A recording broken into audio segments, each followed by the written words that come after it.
Mont Kiara is consistently voted as one of the most comfortable places to live in the whole of Kuala Lumpur. And honestly, walking around here, it's very easy to see why. It's green, it's incredibly walkable, and the daily routine here, it feels almost effortless. But there's a reason why locals and long-term expats often describe this place as an expat bubble. So today I'm taking you on a walk through the heart of Mont Kiara, from the original condos to the newest malls, to answer the big question. Is this area simply the most efficient place to live in Kuala Lumpur? Or does all this comfort come at some sort of cost of your experience of living here in Malaysia?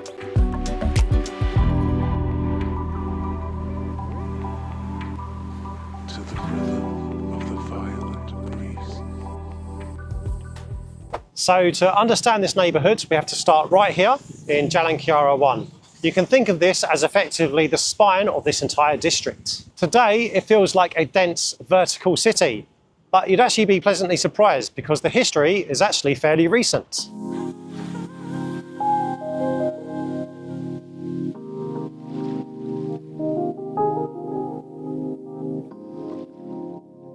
Rewind to the early 90s, and this place was essentially a rubber estate out on the edge of Kuala Lumpur city. That was until a developer called Sunrise, now called UEM Sunrise, came in with a master plan that changed things. They built the original residential towers of the Pines and Palmer, and then added Plaza Mont Kiara to give the community a commercial centre. It wasn't random growth, it was curated evolution over the years. Over the last 30 years, that master plan has filled in the gaps. As we walk from the Plaza section to the newer One Mont Kiara and Arcaris, you can feel how the connectivity has improved, which has now given way to the current Mont Kiara that we know of today, which is full of conveniences, shopping malls, community places, international schools, a medical centre, and really nice green walkable streets. And talking of connectivity, it links up nicely to two other areas nearby, known as Solaris and also the Publica shopping mall. The goal was always to create a self-contained township where everything that you needed was a short walk away. And that, my friends, brings us to the modern day reality of Mont Kiara.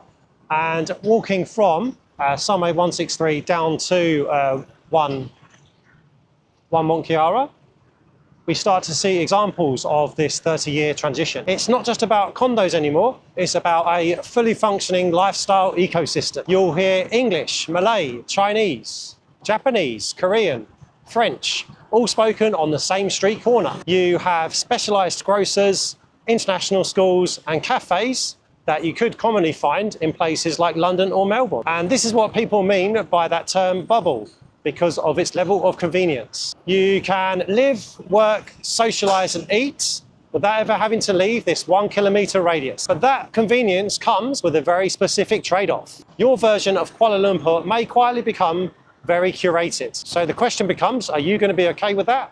Or would you be someone who needs to plan some more spontaneity into your lifestyle?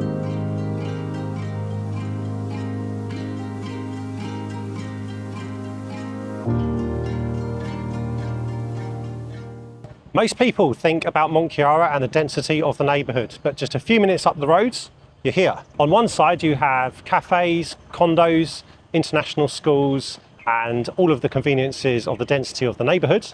And on the other hand, you have shade, nature, greenery. And I would say, my friends, that contrast is quite rare. And in my experience, I would say that this is a beautiful spot to come and check out the nature within a 10 to 15 minute walk of the local Mont Kiara neighbourhood. So let's go, take a walk and have a look at the Bukit Kiara, and the entrance is just here.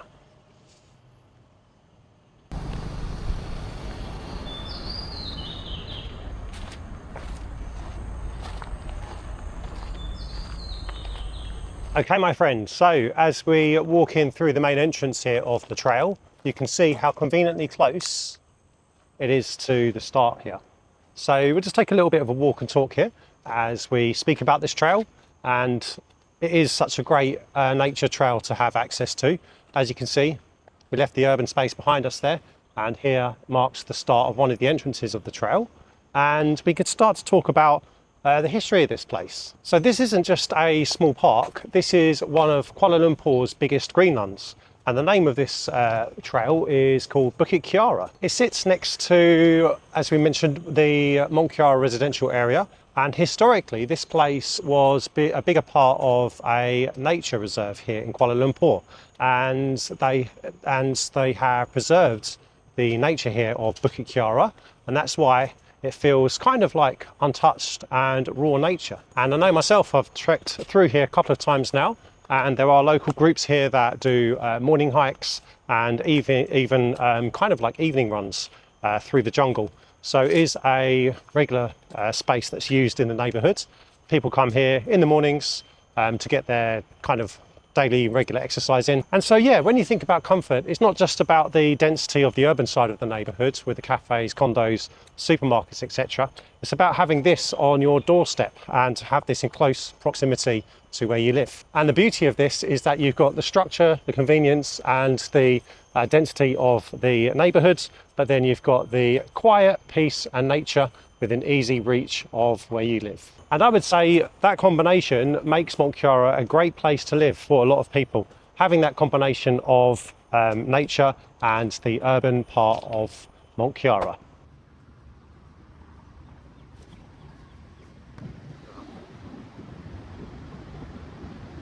However, we have to talk about the friction here because you can't put this many high rises and community spaces into one postcode and one township and not to expect any issues. And the result, as is with most urban developed places in the world, is managing traffic during peak hours.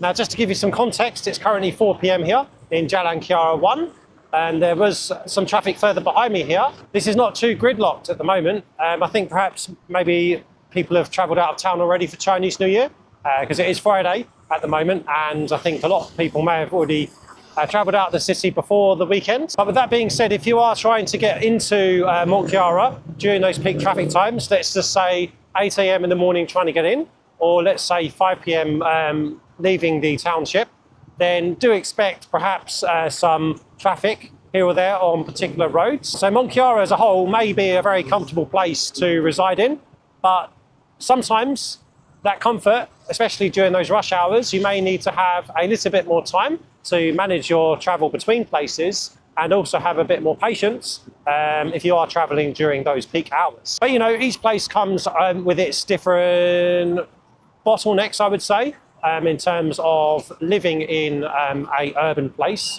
And you know, it's just something to manage. No place is perfect, but you know, it's something to definitely consider if you are considering residing in Mont Kiara.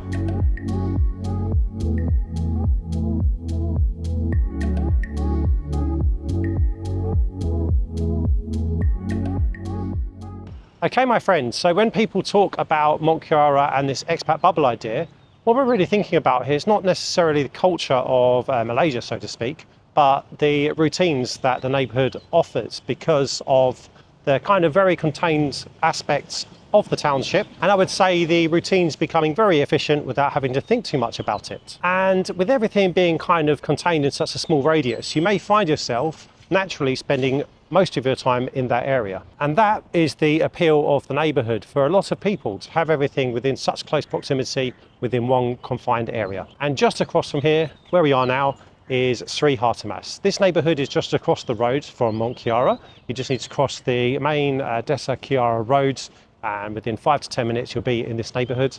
And here in this township, it's been established for a longer period of time, and there is a lot of kind of like shops here. Different types of shops with cuisine, with the restaurants, mini little food courts, nasi kandar places and mamak stores. And you can come over here and experience the, I would say, kind of more local flavours of the Malaysian food here. And again, like I explained with the contrast of the Bukit Kiara, here you have another contrast. It's literally right here, so you don't need to spend all of your time contained in one type of neighbourhood or environment. And this is where that kind of idea of too comfortable comes in, because it's up to you how much time you want to allocate in different neighbourhoods. Maybe you want to spend 80-90% of your time in Mont Kiara if you live in that neighbourhood. Perhaps you want to come over to Sri Hartamas here for a larger percentage of your time. maybe you want to spend your time in Mont Kiara, Sri Hartamas, and also explore different neighbourhoods around Kuala Lumpur. And so I'd say the main takeaway here, my friend, is that different strokes for different folks. Some people want to have that ease and consistency of being in one township and one neighbourhood. Other people perhaps like that contrast with the nature of Bukit Kiara, coming to Sri Hartamas, to where you have, I would say, a more wider range of Malaysian cuisine. Maybe other people also want to go and explore the contrast of other neighbourhoods within Kuala Lumpur. So I would say here, the question isn't really around if it's a bubble. I would say it's more around how you want to structure your day-to-day life and how you actually live it here.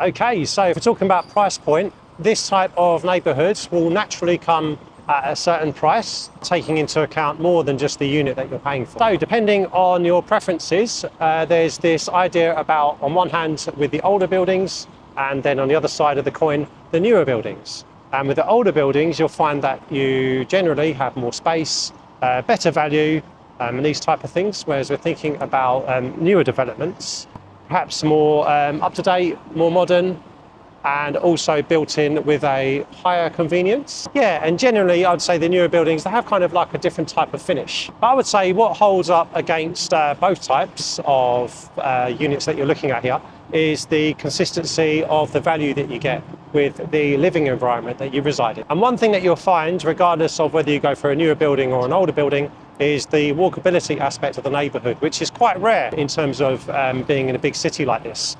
You can walk to the grocers, walk to the international school to drop the child off, going to the supermarkets, restaurants, even the Mont Kiara Thursday market. There's a higher level of convenience here in terms of walkability. I mean, if you look behind me here, this is Jalan Kiara 4, and this is pretty typical of a street here in Mont Kiara.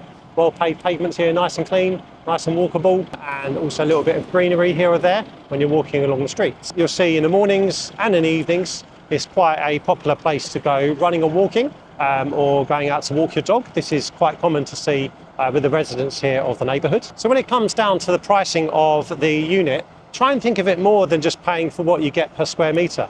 It's what you get to access on a day-to-day basis here. And typically this type of neighbourhood will suit all types of ranges, whether you're single, a couple, a family, or even a retiree. But I would say it kind of errs on the side of couples and families, especially families with the good range of international schools in the area. If you are a retiree or a single, then just be mindful of the traffic factor here. That's just one thing to be mindful of, but this is a suitable neighbourhood for all types of people to reside in. And I would say that nicely rounds us back to the main question of this video about this idea of comfort and the ease of the neighbourhood. Because for some people, that ease and comfort, it might be a priority for them.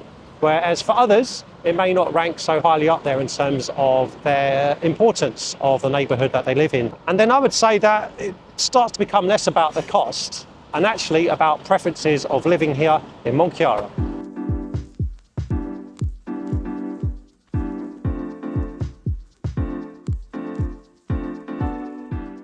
So my friend, is Mont Kiara too comfortable?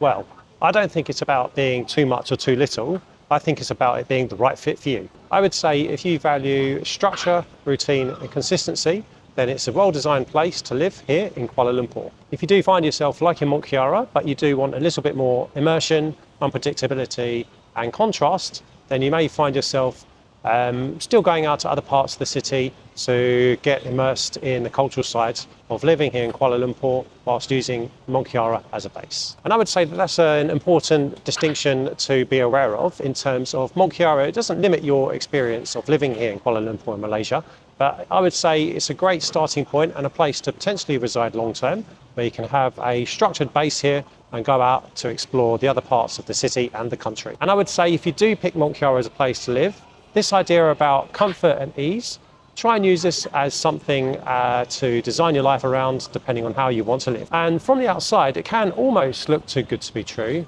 But once you understand how it works here, then it can be a great place to have as a base here in Kuala Lumpur. And that, my friend, is something you only understand once you spend time here living in this neighbourhood.